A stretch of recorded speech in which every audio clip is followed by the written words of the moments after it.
Hello friends, please don't forget to subscribe to my channel and like the videos. Thank you for your support. It seems like every mainstream SUV now offers a rugged-looking off-road variant.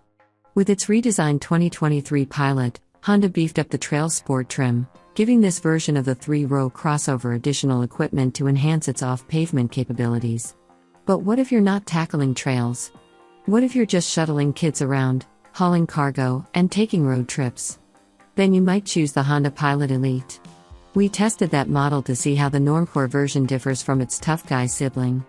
What we found is that it doesn't, at least not by much. And that's kind of surprising.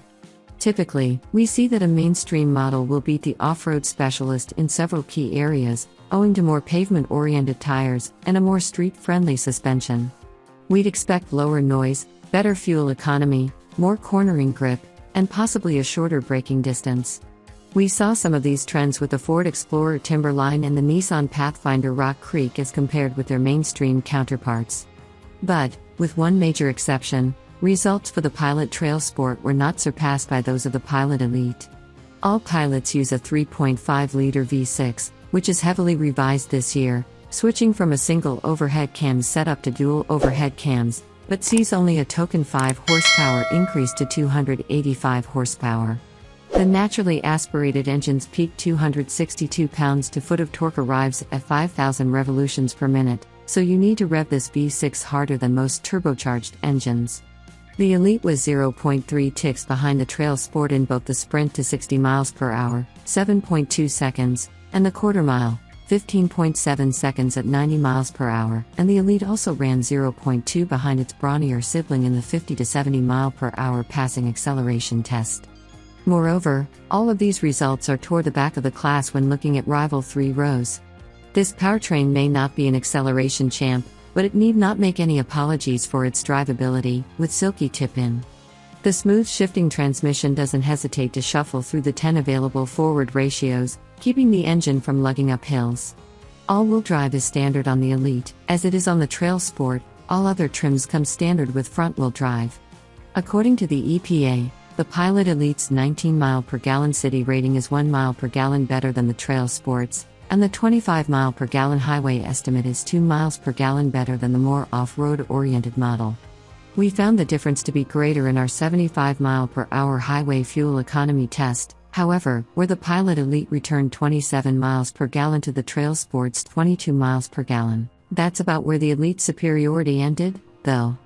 It recorded the same, somewhat disappointing 189-foot stop from 70 miles per hour, and it held no advantage on the skid pad, with a 0.84 gram result lagging the Trail Sport's 0.85 grams.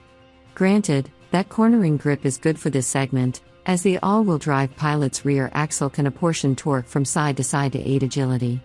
Too bad the numb, overboosted steering provides no incentive to explore that capability. It also has little sense of on-center when you're cruising down the highway.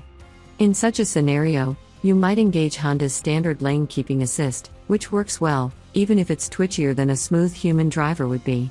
The system does require a hand on the wheel but can be used independently of the adaptive cruise control. Adding to the road trip bliss, the suspension does an excellent job of sopping up broken pavement, transmitting with minimal disturbance to the cabin, and yet ride motions are well controlled. Whereas the Trail Sport dials up the ride height by 1.0 inch for extra ground clearance, other Pilots are slightly easier to climb into. All have easy access to the standard third row, as one push button scoots and tilts the second row seat out of the way for access to the rearmost bench. Climb back there, and you discover it's roomy enough for an average-size adult, provided the middle row isn't set all the way back. It likely won't be, since the second row is very spacious and also features a flat floor.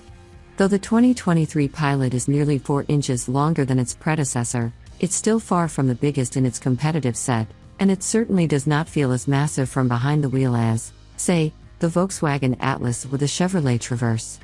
The pillars haven't become super beefy, and the Pilot affords its pilot a decent view out. There's also a multi-view camera system that's exclusive to the Elite and the Trail Sport. The new model's extra length pays dividends in cargo space. We fit 6 carry-on bag-sized boxes behind the third row. There's also a fairly large bay under the floor, big enough to stow the removable center section of the second row bench. Some pilots, with second-row captain's chairs, have a smaller underfloor bay.